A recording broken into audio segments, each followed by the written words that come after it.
Hello students and welcome to Achiever Classes. तो हमने percentage start किया हुआ है, तो आज आगे हम उसके कुछ और टाइप्स करेंगे। तो देखिए जरा क्या है हमारा फर्स्ट क्वेश्चन।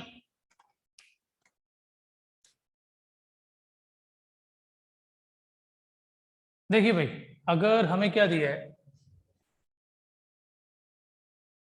ये फर्स्ट यहाँ टाइप समझ लीजिए आप, ये ठीक है, ये को टाइप है हमारे पास। If the price of an article is increased by R%, और किसी आर्टिकल की प्राइस R% से इंक्रीज होती है, then its consumption is decreased by, तो उसकी जो कंजप्शन है वो कितने परसेंट से डिक्रीज होगी। ठीक है जी। अगर उसका प्राइस, किसी भी आर्टिकल है, कोई भी चीज है, और उसका प्राइस R% इंक्रीज हो रहा है, तो उसकी कंजप्शन कितने परसेंट डिक्रीज होगी। तो देखिए भाई, इसके लिए हम क्या करेंगे, इसलिए डायरेक्ट एक फॉर्मूला है, तो हम लिखेंगे डायरेक्ट कंजप्शन डिक्रीजेस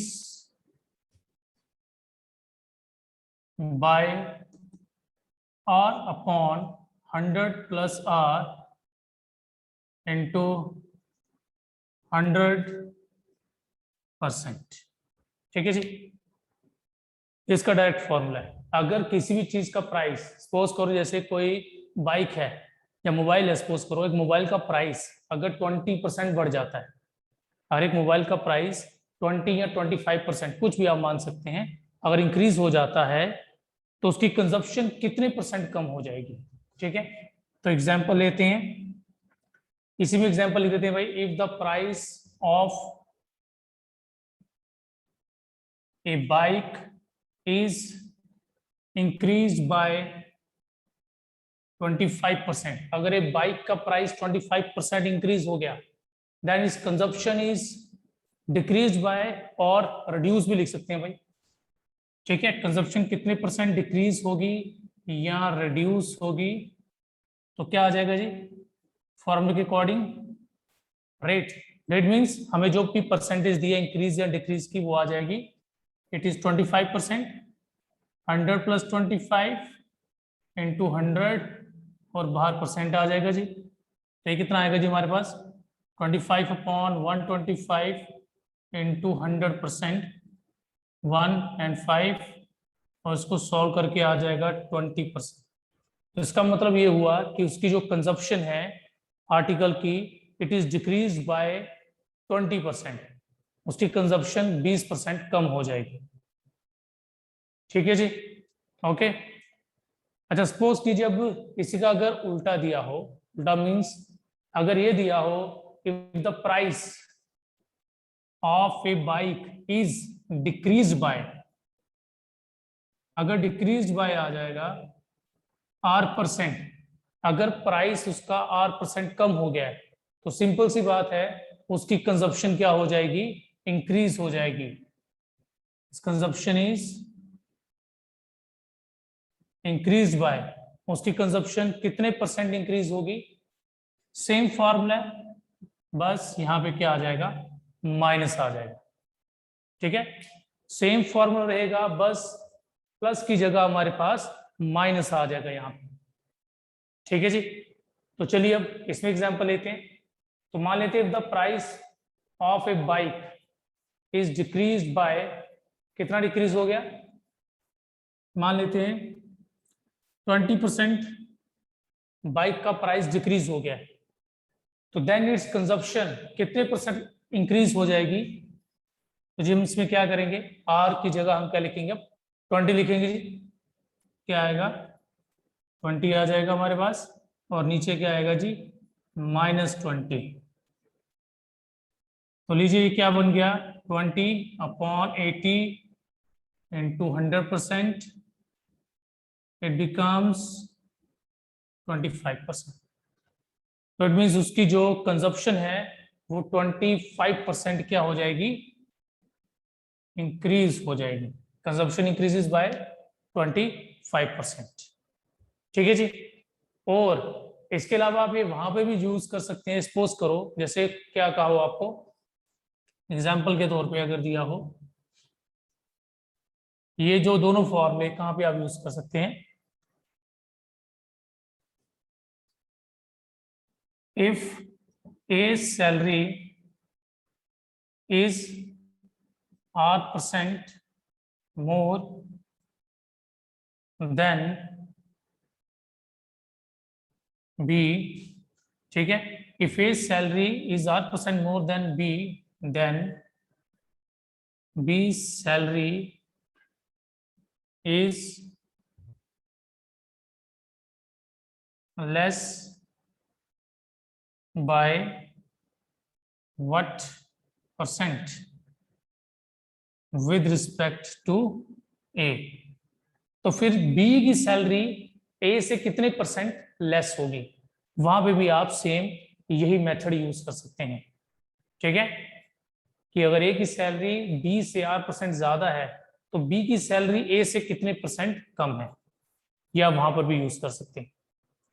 जहां भी आपको लगेगा कि एक को कंपेयर किया गया है दूसरे से मोर या लेस के हिसाब से, ठीक है, मोर परसेंट या लेस परसेंट के हिसाब से, और आपको पूछा भी वही है मोर या लेस परसेंट। जैसे इसमें देखो ए की सैलरी अगर मोर परसेंट में दी है तो बी की लेस परसेंट के हिसाब से पूछी है। किसी भी केस में जब ऐसा हो तो आप वहां पर ये फॉर्मूला यूज कर सकते हैं डायरेक्ट। ठीक है जी, चलिए भाई बढ़ते हैं आगे। आगे क्या हमारे पास,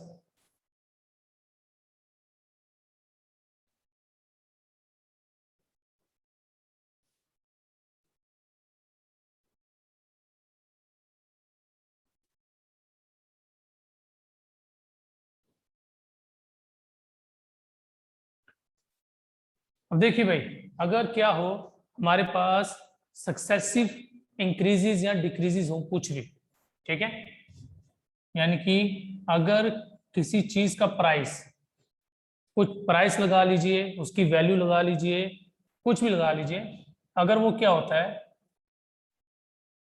पहले इंक्रीज होता है देन अगेन क्या है इंक्रीज, मतलब इंक्रीज के बाद इंक्रीज हो रहा है, पहले भी इंक्रीज हो रहा है बाद में भी इंक्रीज हो रहा है। पहले कोई वैल्यू X% बढ़ती है, देन फिर अगेन वैल्यू क्या होती है, जो न्यू वैल्यू आती है it is increases by Y%। अगर एक वैल्यू को पहले X% बढ़ाया जाता है फिर बाद में वो Y% बढ़ती है तो ओवरऑल कितना इंक्रीज होगा, ओवरऑल इंक्रीज होगा X plus y plus x y upon 100%। जो उसका ओवरऑल परसेंट में चेंज आएगा वो इतना आएगा। एग्जाम्पल के तौर पे देखिए, जैसे if Mohan's salary is was increased by 10% last month and 20% increased by this month, then overall changes in his salary is। तो भाई मोहन की सैलरी पिछले मंथ 10% बढ़ी थी और 20% इस मंथ बढ़ी है, then overall changes in his salary, तो उसकी सैलरी में ओवरऑल कितना चेंज आया। अब आप ये मत कीजिएगा सर 10% पहले बढ़ गया 20% बाद में बढ़ गया, इट मीन 30% उसकी सैलरी इंक्रीज हो गई, ये गलत है। देखो पहले उसकी सैलरी 10% बढ़ी, फिर वो जो 10% बढ़ी ना उसके ऊपर 20% बढ़ रहा है जी, तो आप इसको डायरेक्टली प्लस नहीं करेंगे, इसमें आप वो फॉर्मूला यूज करेंगे। ठीक है, तो ये क्या आएगा हमारे पास, क्या फॉर्मूला जी, x plus y upon, sorry, x plus y plus x y upon 100%। तो देखिए भाई पहले कितनी इंक्रीज हुई है, 10%, देन 20% इंक्रीज हुई, एंड 10 इंटू 20 अपॉन 100 आ जाएगा जी, एंड परसेंट। तो कितना आ गया जी, it is 30 plus 2, it is 32%।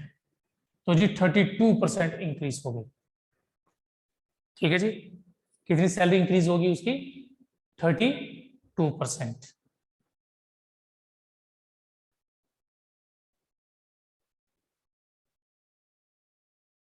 तो चलिए भाई इसी में एक चीज और ऐड करते हैं।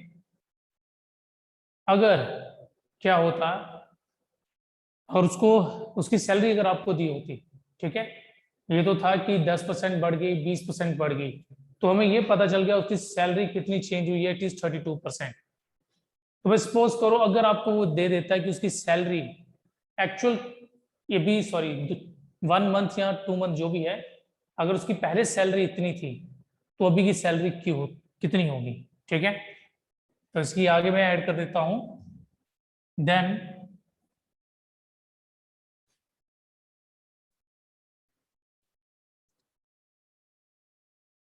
find his new salary if 2 months ago it was 25,000। ठीक है जी, अब मैंने इसमें क्या ऐड कर दिया, then find his new salary if 2 months ago it was 25,000। कह रहे कि अगर उसकी सैलरी 2 महीने पहले 25,000 थी, तो बताओ भाई आज उसकी सैलरी कितनी होगी। ठीक है जी, अब देखो भाई आपको ये इतना पता चल गया कि उसकी सैलरी 32% क्या हो रही है, इंक्रीज हो रही है। 32% सैलरी क्या हो रही है, इंक्रीज। तो क्या आएगा, अब आपको पता है कि पुरानी सैलरी मींस इंक्रीज या डिक्रीज, कुछ भी होने से पहले जो एक्चुअल सैलरी थी वो 25,000 थी। जो उसकी एक्चुअल सैलरी थी वो कितनी थी, 25,000। इसका मतलब ये है कि आपके पास 100% की वैल्यू कितनी है, 25,000। ठीक है, 100% ये होगा ना 25,000 के बराबर, इंक्रीज डिक्रीज कुछ भी होने से पहले। ओरिजिनल सैलरी 25,000 थी, तो जी 1% कितना आएगा, 1% आ जाएगा 250। ठीक है जी, तो आपको पता है कितनी बढ़ रही है, 32%। यानी कि अगर पहले 100% था, अब 32% बढ़ गया है, यानी कि कितना मिल रहा है, 132% के हिसाब से निकालनी है। ठीक है जी, तो क्या आएगा, 250 into 132, 0, 55 carry, 88 carry, it becomes 33,000। Okay, it becomes 33,000। तो उसकी जो अभी न्यू सैलरी होगी इट इज 33,000।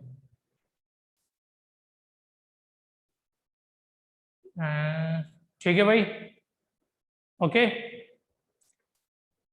तो अब इस पे मैंने 2 क्वेश्चन मिक्स कर दिए। देखो अगर तो आपको सिर्फ ये पूछा हो कि ओवरऑल कितना चेंज हो रहा है सैलरी में, या किसी भी चीज हो, कहीं कभार का तो प्राइस भी होता है किसी चीज का प्राइस पहले 10% बढ़ाया, फिर उसको 20% बढ़ा दिया, आप उसमें भी ये यूज कर सकते हैं। ठीक है, तो सेम, अब तो वो आपको पूछता है कि ओवरऑल कितना चेंज आएगा परसेंट के हिसाब से, तो आप परसेंट के हिसाब से आंसर बताएंगे। बट अगर आपको वैल्यू दे देंगे वो कि अभी वैल्यू इतनी थी पहले, न्यू वैल्यू बताओ, तो फिर आपको आगे क्वेश्चन सॉल्व करना पड़ेगा। ठीक है जी, तो भाई ये तो था अगर आपको क्या दिया हो, इंक्रीज एंड इंक्रीज, पहले भी इंक्रीज हुआ है, देन बाद में भी क्या हुआ है, इंक्रीज हुआ है। बट अगर उल्टा हो जाए, उल्टा मीन्स अगर क्या हो जी, डिक्रीज हो जाए, जैसे कि कुछ भी मतलब प्रॉब्लम बढ़ गई, कुछ भी ऐसे या जो भी काम चल रहा है प्रोडक्शन सही ढंग से नहीं हो पा रही या सेल नहीं हो पा रही, उस वजह से सैलरी डिक्रीज हो गई, तो यहाँ उस पर्सन का काम कुछ अच्छा नहीं था, ठीक है जी, तो प्रमोशन के बजाय डिमोशन होगी उसकी, तो सैलरी डिक्रीज कर दी गई, ठीक है जी। तो अगर डिक्रीज कर दी जाए तो कुछ नहीं है भाई, डिक्रीज का मतलब क्या होता है, माइनस होना, तो भाई यहां पे माइनस आ जाएगा, बाकी फॉर्मूला सेम रहेगा, minus x minus y plus x y upon 100, बाकी सब सेम रहेगा। अगर क्या हो, जैसे सेल में क्या होता है भाई, सेल में आपको होता है डिस्काउंट है जी, 30% डिस्काउंट, देन 10% अगेन डिस्काउंट, मतलब 30% पे 10% और डिस्काउंट मिल रहा है आपको, कुछ इस तरह के केसेस जहां पे आपको होता है वैल्यू डिक्रीज हो रही है, देन अगेन डिक्रीज कर रहे हैं उस वैल्यू को, तो उन केसेस में आप लोग क्या कर सकते हैं, उन केसेस में हम ये फॉर्मूला यूज करेंगे, ओवरऑल चेंज इन, कि परसेंट में कितना चेंज आ रहा है वो ढूंढने के लिए, ठीक है जी। तो चलिए जरा सेम क्वेश्चन करते हैं, if Mohan salary was decrease by 10% last month and 20% decreases by this month, then find his new salary. 2 months ago it was 25,000, तो इस बार दोनों केसेस में क्या हो रहा है जी, डिक्रीज हो रहा है, तो चलिए देखते हैं क्या बनता है, क्या निकलेगा हमारा आंसर। तो सबसे पहले क्या आता है जी, ओवरऑल चेंज, ओवरऑल चेंज कितना चेंज आने वाला है, तो उसके लिए फॉर्मूला क्या आएगा, minus x minus y plus x y upon 100%। तो चलिए भाई कितनी वैल्यू है, -10 -20 एंड देन कितना आ गया जी, 20 इंटू 10 अपॉन 100%, -30 +2 इट बिकम्स 28%, वो भी माइनस का। अब देखिए -28% का मतलब है it's salary is decreases by 28%, उसकी सैलरी 28% क्या हो जाएगी जी, डिक्रीज हो जाएगी, ठीक है। ये आ गया उसका ओवरऑल चेंज, कि उसकी सैलरी में ओवरऑल क्या चेंज आएगा, minus means it's salary, sorry his salary is decrease by 28%। तो अगर आपको बोलेगा कि अगर 2 मंथ पहले सैलरी 25,000 थी, आज कितनी होगी, तो उसके लिए हम क्या करेंगे, वही करेंगे जी, अगेन 100% सैलरी आपको कितनी दी है जी, इट इज 25,000, तो अगेन वही 1% कितना आ जाएगा, 1% इज 250।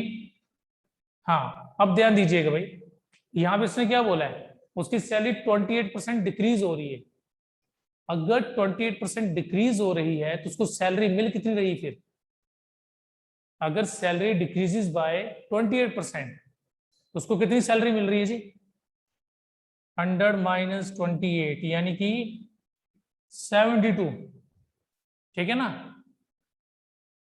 अब उसको देखो 28% डिक्रीज का क्या मतलब है कि 28% कम मिल रहा है, तो इट मीन 72% मिल रहा है, फिर सीधी सी बात है, तो 72% निकाल देंगे जी इसका हम, 250 0 it is 50 and 5 carry and it is 180, तो लो जी ये आ गई भाई उसकी न्यू सैलरी डिक्रीज होने के बाद, ठीक है जी, ओके। तो ये आ गया हमारे पास वो केस जब दोनों केसेस में वैल्यू क्या होंगी, डिक्रीज होगी, ठीक है जी।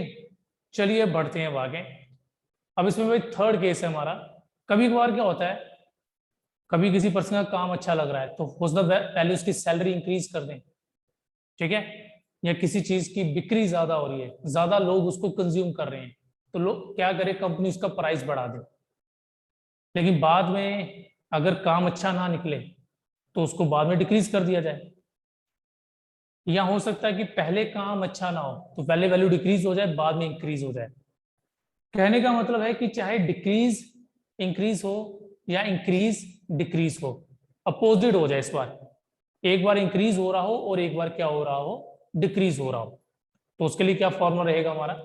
ठीक है, देखो जरा,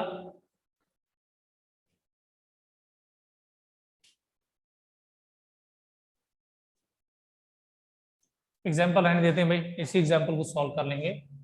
तो देखिए भाई, पहले अगर हमारे पास क्या है, इंक्रीज होता है जी x%, देन क्या होता है बाद में, डिक्रीज हो जाता है जी y%।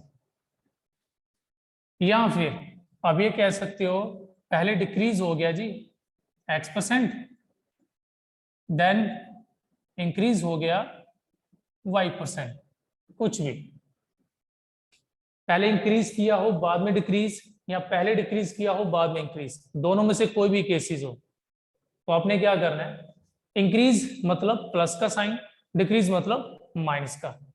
तो इंक्रीज हो रहा है जी, इंक्रीज मीन्स प्लस आएगा, देन डिक्रीज हो रहा है, डिक्रीज मीन्स माइनस आएगा, और एक्स वाई के साथ माइनस ही रहेगा चाहे कोई भी केस हो, जो एक्स वाई आप लिखेंगे वहां पे माइनस रहेगा।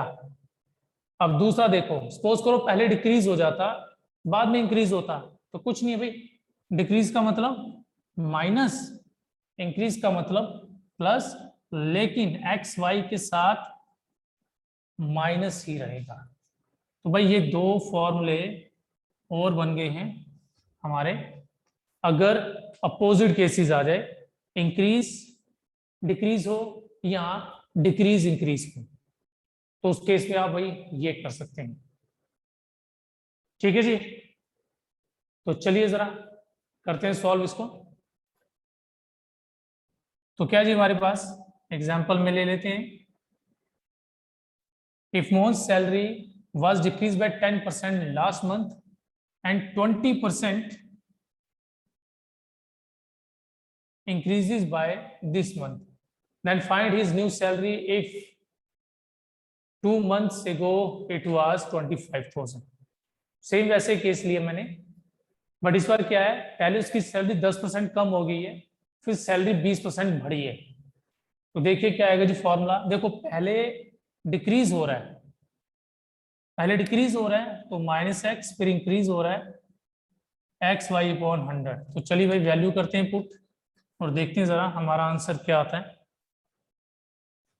तो पहले हम वही निकालेंगे जी, ओवरऑल चेंज, कि ओवरऑल क्या चेंज आ रहा है उसकी सैलरी में।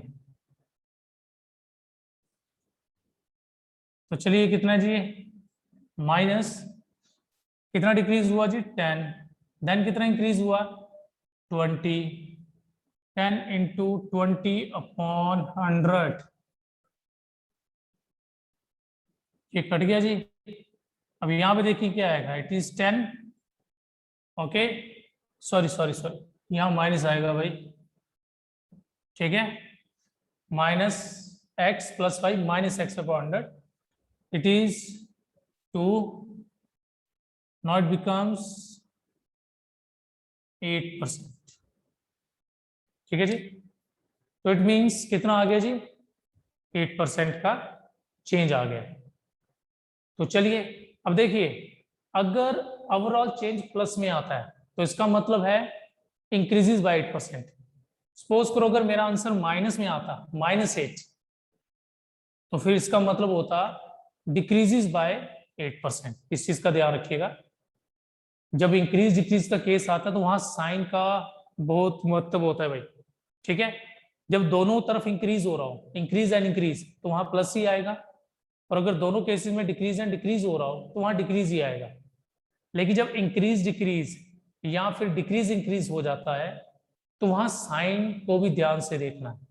अगर तो सॉल्व करते समय ओवरऑल रिजल्ट में कोई साइन नहीं आता, मतलब प्लस का साइन है, तो ओवरऑल इंक्रीज होगा, बट अगर माइनस आ गया तो इसका मतलब ओवरऑल डिक्रीज बाय 20%, जो भी आंसर आया होगा हमारा। ठीक है जी, बट फिलहाल यहाँ तो प्लस आ रहा है, तो it means it is increases by 8%। तो चलिए आगे वही सेम, अगर आपको सैलरी निकालनी पड़े तो 100% कितना है जी 25,000 है, फिर वही 1% कितना आएगा 250 आएगा, ओके, तो देन 8% इंक्रीज है, इट मीन्स अभी आपको 108 मिलने वाला है। ठीक है, तो 108 को हम 250 से कर देंगे जी, it is 0, it is 200, it becomes 27,000। ठीक है जी, तो कितना मिल जाएगा जी, 27,000 मिल जाएगा। और ठीक है जी, ओके। अब उसकी जो न्यू सैलरी होगी वो 27,000 होगी। ओके भाई, क्लियर है ये? चलिए भाई, तो ये आप वहां पर भाई केसेस यूज कर सकते हैं जहां पे आपको पता है कोई चीज इंक्रीज डिक्रीज हो रही है। अब देखिए, ये आप वहां पे भी यूज कर सकते हैं। जैसे सपोज करो मैं आपको बोलता हूँ एक रेक्टेंगल है, उसकी लेंथ, सपोज करो एक रेक्टेंगल है, उसकी length decreases by 10% and breadth increases by 20%।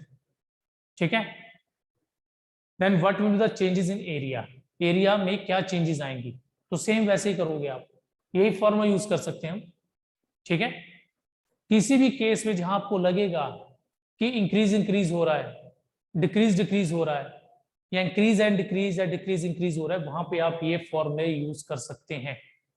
For example, जैसे कि सपोज करो किसी इसमें थिएटर में बात कर लेते हैं, किसी थिएटर में क्या होता है कि नंबर ऑफ सीट्स बढ़ जाती हैं। पहले वहां पर सपोज करो 100 की कैपेसिटी थी, तो अभी उन्होंने क्या कर दिया है, इंक्रीज कैपेसिटी बाय 20%, यानी कि अभी 120 लोग बैठ सकते हैं। तो उन्होंने 20% सीट्स बढ़ा दी और 10% क्या किया उन्होंने, जो उसका पैसे हैं, ठीक है, मूवी के जो है वो बढ़ा दिए। ठीक है, तो 10% क्या बढ़ा दिया, मूवी की टिकट के पैसे बढ़ा दिए, और साथ में 20% सीट्स बढ़ा दी। तो यहां भी इंक्रीज पे इंक्रीज हो रहा है। ठीक है, और उसका असर किस पे होगा, उसका असर होगा उनकी सेल के ऊपर। उनकी सेल पे क्या असर होगा, इंक्रीज और डिक्रीज जो भी आएगा वो आपको पता होना चाहिए। ठीक है जी, तो जो इस टाइप के क्वेश्चन होंगे वहां पे आप ये मेथड यूज करेंगे। ठीक है जी, और इसके अलावा जैसे पॉपुलेशन वाले भी क्वेश्चंस होते हैं कि आपको पॉपुलेशन दी है किसी प्लेस की, ठीक है, तो वो इंक्रीज होती है फर्स्ट ईयर में, सेकंड ईयर में डिक्रीज होती है, कुछ भी वैसे, तो वहां भी आप ये फॉर्मूला यूज कर सकते हैं। ठीक है, चलिए एक एग्जांपल लेके देखते हैं हम। ठीक है जी,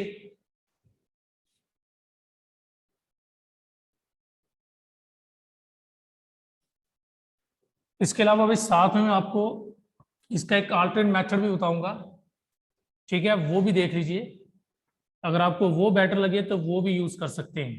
ठीक है, और कभी कभार आपको इसमें कंफ्यूज हो जाए फॉर्मूले में, तो आप वो डायरेक्ट मेथड भी यूज कर लेना। अभी एक पॉपुलेशन वाला क्वेश्चन की एग्जांपल लेते हैं और मैं आपको दोनों मेथड से बताऊंगा कैसे करेंगे। तो एग्जांपल ले लेते हैं,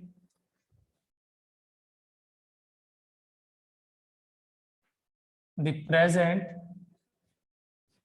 population of a town is 15,000 if it increases by 20% this year and 10% next year। तो 10% की बजाय कुछ और ले लेते हैं हम 15 ले लेते हैं। ठीक है, 20% increases this year, 50% next year, then what will be its population after 2 years। ठीक है, तो भाई इस ईयर अभी प्रेजेंट जो पॉपुलेशन है, बात करते हैं कि सपोज करो जैन का मंथ है, और जो प्रेजेंट पॉपुलेशन है वो 15,000 है किसी टाउन की। तो इस साल अगर वो 20% बढ़ जाए, मतलब जब ये ईयर खत्म हो दिसंबर तक, तो उसकी पॉपुलेशन 20% बढ़ जाए, और नेक्स्ट ईयर उसकी पॉपुलेशन 15% बढ़ जाए, तो आपको बताना है जी 2 साल के बाद, मतलब this year and next year, ये 2 साल जब कंप्लीट हो जाएंगे तो what will be the population of the tone, उस टोन की पॉपुलेशन क्या होगी। तो देखिए भाई, पहले भाई आप ओवरऑल इंक्रीज निकाल सकते हैं, ठीक है। ओवरऑल जो चेंज है वो निकाल सकते हैं हम कि उसमें कितना चेंज आने वाला है, ठीक है जी। तो चलिए भाई, x plus y plus x into y upon 100%, 21 and 5 are 1s and 3s are, it becomes 35 plus 3, no it is 38%, ठीक है जी। तो पॉपुलेशन कितनी बढ़ रही है भाई, पॉपुलेशन बढ़ गई 38%। तो चलिए अब आगे क्या होगा, आगे वही 100% किसके बराबर है जी, 100% बराबर है जी 15,000 के। 1% कितना आएगा जी, इट इज 150। तो 38% इंक्रीज हो रहा है, तो 138% कितना आ जाएगा, हम क्या करेंगे जी 150 इंटू 138 कर देंगे जी, 0, it is 120 and 12 carry, 45 and 12 57, 5 carry, it becomes 20। तो लीजिए भाई कितना आ गया, 20,700 क्या हो जाएगी, न्यू पॉपुलेशन आ जाएगी आफ्टर 2 ईयर्स। तो 2 सालों के बाद भाई इतनी पॉपुलेशन होने वाली है, ठीक है जी, ओके। तो चलिए भाई बढ़ते हैं आगे, जैसे मैं कह रहा था इसका आर्टरी मेथड भी आप यूज कर सकते हैं। तो देखो ये आर्टरी मेथड क्या हमारा, अभी पॉपुलेशन कितनी है भाई 15,000, आफ्टर 1 ईयर, 1 साल के बाद क्या होने वाला है, यानी क्या बोला, इस साल अगर 20% बढ़ जाए, 20% बढ़ने का मतलब कितना हुआ, कितनी हो जाएगी 120%। 20% बढ़ने का मतलब क्या है कि अगले साल वो कितनी हो जाएगी, 120% हो जाएगी इसका, ठीक है। 20% बढ़ने का क्या मतलब हुआ कि नेक्स्ट ईयर वो इसका 120% हो जाएगी। और उसके बाद क्या है, उसके बाद कितना बढ़ रही भाई 15%, 15% मतलब वो 115% हो जाएगी, ठीक है जी। ये सेकेंड ईयर में होगा। 1 साल के बाद देखो उसने क्या बोला है, कितनी बढ़ेगी 20%। 20% बढ़ने का मतलब क्या हुआ कि अगर पहले 100 है तो 20% बढ़ गई मतलब 120 हो जाएगी, ठीक है। और जब 1 साल ये कंप्लीट हो जाएगा उसके बाद उसने बोला 15% और बढ़ेगी, 15%। 15% का मतलब है 100 है, अगर ये पूरा 100 है, ठीक है, तो बाद में कितनी हो जाएगी 115 हो जाएगी। तो ये क्वेश्चन भाई आप इस मेथड से भी कर सकते हैं। बाकी क्या करना, बाकी तो कैलकुलेशन है जी हमारे पास, ये 0 0 कट गया है, ये कट गया हमारे पास, ठीक है जी। देन क्या आ जाएगा हमारे पास 115 इंटू 120 इंटू 15 आ जाएगा, ठीक है। तो चलिए पहले इसको कर लेते हैं, ये कितना आ जाएगा 66 carry 18, 1 carry becomes this, and then 15 से करेंगे,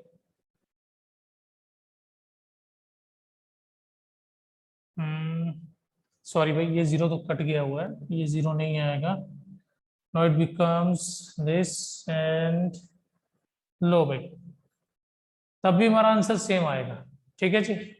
अभी आप पे डिपेंड करता है, आप उस मेथड से करना चाहते हैं या आप इस मेथड से करना चाहते हैं, ठीक है।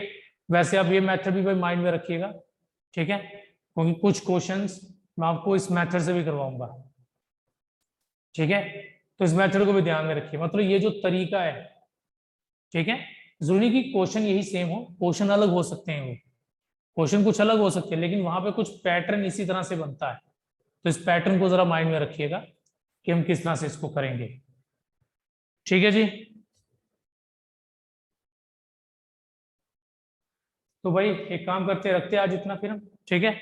बाकी भाई कल करेंगे कंटिन्यू आगे कुछ और नए क्वेश्चंस के साथ। ओके भाई, थैंक यू एंड जय हिंद।